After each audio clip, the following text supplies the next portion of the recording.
Welcome to the VRCade podcast brought to you by VRilliant Studios. Our goal is to have every arcade in the world on our show to tell us their story. Today we have Devon and Brandon from the Next Level VR in London, Ontario, Canada to tell us their story. How are you doing, guys? We're doing well. How you doing, man? Yeah, Good. Thank you for having us. thank you very much for coming on. It's a really interesting story that you guys have because you're actually related, right? We're brothers. Yes, we Yeah. are. 1 year apart, brothers and business partners. Excellent, excellent. So how did that come about? What made you guys want to go into business together? Is it something you've always wanted to do since you were kids, or like how did this whole VR arcade Yeah, thing come around? yeah. I mean, so we probably since the our early 20s, Yeah. we're like, we got to start a business together. That was the plan. We workshopped some ideas, made some, rudimentary business plans that didn't sort of pan out. Hmm.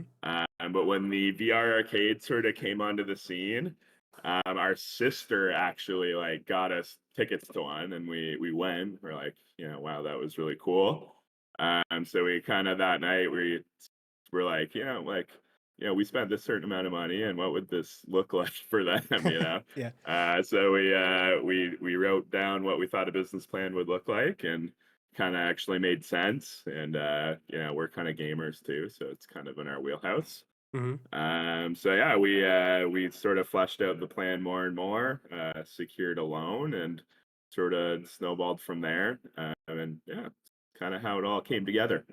Yeah, it was definitely always a dream of ours to go into business together, Yeah. even from, like you said, a younger age.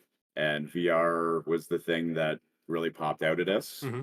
when we first tried it. So yeah, that was the jumping off point for us. And we're like, this is what we have to do. We finally found the thing.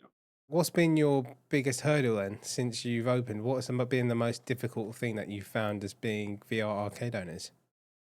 Well, I mean, there's the commercial licensing is Hmm. obviously an issue, so that can kind of add up pretty quickly. Um, COVID was was a Yeah. big hurdle. Yeah. Yeah. The location we're in is technically classified as like an amusement park. Hmm. So we were the first to close and the last to reopen. So we Wow. were shut down for at least a year and a half, like closed. Yeah. Yeah, that So was tough. that's been the biggest struggle so far. So we had to take all the grants, all the loans we could just to just cover the rent and stay open. Yeah. And unfortunately, a lot of the other arcades in the city, or actually all of them, didn't make it through. So I mean that was kind of ultimately a boon for us when we reopened. But Yeah. yeah, that's been the biggest one, man. Yeah, it's even now I get in contact with arcades all the time, and even now it's people that have been open since, but they're closing their doors because they couldn't pay back the COVID loans and things like that, or things just didn't pick up Yeah. and stuff like that. So Yeah, it's really So tough we out there. had Yeah. yeah. we had sort of the opposite experience after COVID. We had a massive rush for like a year after we reopened. But Hmm. like Brandon said, there was once 4 arcades in our city, and now we're the Mhm. last one. So Yeah. as soon as COVID was over, or the closures were over, and we were able to come back, like we really hit the ground running. Yeah. And yeah, it's kept up very strongly for us since then. So, you know, Because you two are brothers, and I mean, I've got two older brothers, and there's always, not always, but there is conflict and arguments. Do you guys have much conflict with your ideas and what you want to do with the business? And who is the mediator? I know you mentioned you have a sister as well. Like, who is the mediator between the two of you? So we get this question a lot, which is funny. Every time we tell people that we're business partners, people are like, "Oh, how do you do that with your brother?" Yeah, But I mean, it's been pretty easy, to be honest. Like nice. since we were kids, we've been on a team. You know what I mean? Yeah, We're against our sister. pretty much, yeah. It was always us two versus her because she was the older sister, right? Okay. Yeah, yeah. So no, there hasn't it honestly hasn't been a lot of conflict. Like we agree on most things, Hmm. and if we don't, we can talk it out and come to a resolution without it getting it's too feisty, you know. Yeah, Yeah, we're generally pretty easygoing guys, and yeah. like you said, we've always been close to. We're one calendar year apart. We've always had the same friends. We've always done everything together and got along. So Yeah. you know, the normal pros and cons, talk it out. It's generally all we need to do. And I'd That's like to think that our two sort of skill sets complement each other as yeah. well. So yeah, I mean, it's been, of course, there's been a couple things over the years that we're like, Mhm. okay, maybe we have a slightly different Right. opinion on, Mhm. but definitely nothing major that's been a hindrance to us. Okay, no, that's really good to hear. You mentioned just now skill sets. So who has what skill sets, like strengths and kind of weaknesses side? So we divided the tasks more on like he's better at doing the emails, the more Hmm. customer service client side things. I've I'm very math minded. I do our accounting, our bookkeeping, that sort of thing. Yeah, And then anything that requires two people, you know, we tackle it together, and it's generally fine. that's really cool. Seems like you got a really good dynamic going. Yeah, yeah, We like to it's think been so. good. Yeah. It's smooth for the most part. Yeah. Yeah, I mean, you literally grew up together as well, so you really do know each Mhm. other inside and out. Yeah, exactly. Yeah. Yeah, Yeah, they say not to, you know, people tell you don't go into business with family or friends, but you know, we we were pretty sure it was going to be okay with each other. yeah, Um, you know, with friends, I could see that being an issue, definitely conflict. But we've been good together. that's no, it's really good 100%. to hear. Really good to hear. Yeah, Because me and my brothers, when we were younger, used to just fight all the time. So I guess I was the youngest, so I got the brunt of it, right? So, yeah, yeah. what type Mhm. of game would you say is missing from the VR arcade market? We talk about this a lot. You Yeah. know what there needs to be? Hmm. We need either a Mario Party type game or like a clone with like 8 players. Yeah. That would kill here. We need something like Yeah. that, you know. Yeah, for arcade specifically, like party games, there's a sore lack of them. Like Yeah. mini games, going through mini Yeah. games, that kind of thing. Hmm. Yeah. So there's a couple. There's one Loco Dojo. Yep. It's like you spin a wheel. There's mini games. So yeah, any more of that would be great, especially for an arcade setting. As people love it, especially like families that can't agree on, you know, if someone wants to shoot zombies, someone wants to, you Yeah. know, do the cooking or whatever. Yeah, party games for sure. Multiplayer is our bread and butter here. So like Yeah. just any game that's like got simple enough mechanics that anyone can hop in and do a round Yeah. with like 4+ players is great. You know? Yeah. Actually, like we were so adamant that we wanted like a Mario Party type game that I went ahead and tried to learn how to make a VR game. Yeah. I got pretty far, but ultimately don't know how to code, so there's a lot of roadblocks. So, Yeah. like, Yeah. I was trying my best. Can't be easy. So Yeah. Can't be easy because I know before coming to VRilliant, I was well, I'm still a gamer, but I was just a gamer, yeah, and I was like, mhm, why can't these devs do this, and why isn't this in there?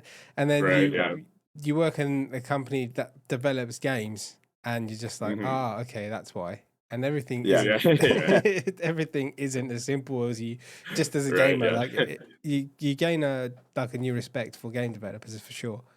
What features do you think are missing from VR headsets, like current VR headsets, that would be useful for VR arcades in particular? I think a way of sort of dispersing heat would be Hmm. a big boon. You know, some people I mean, it doesn't seem to be a problem for younger kids, but Yeah, even for me, like after like half an hour, 45 minutes, like it just gets still a little uncomfortable. right. So I don't know if there'd be a way to implement some sort of like a heat sink or fans or something like that, but I think that would go a long way for you know, longer sessions of VR playing, so to speak. Hmm. Okay.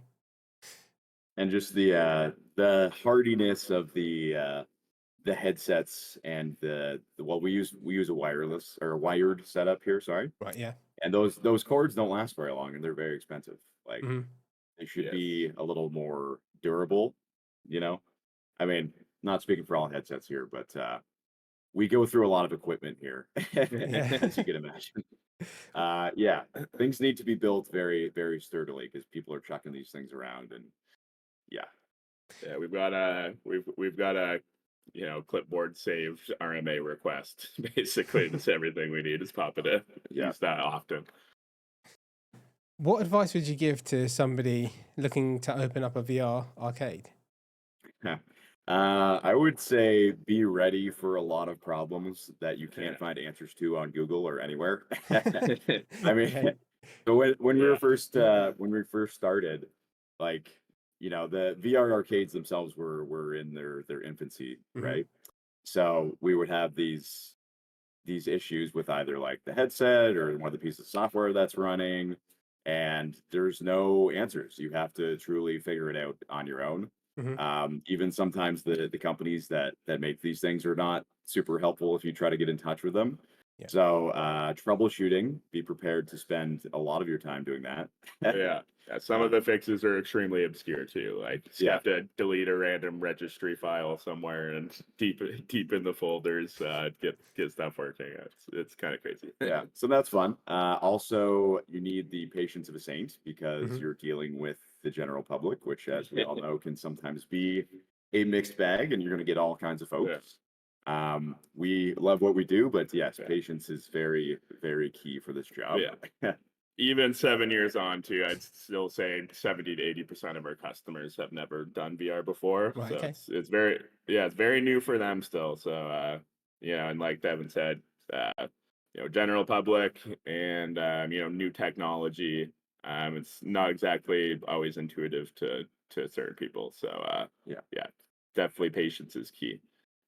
Adding on to that too, definitely huge thing. Anyone looking to open one, make sure you've got a great location, because Mhm. you want to have walk by traffic, which is part of why we're successful here. Is Yes. people walk by, they didn't necessarily start their day thinking they're gonna do VR. Mhm.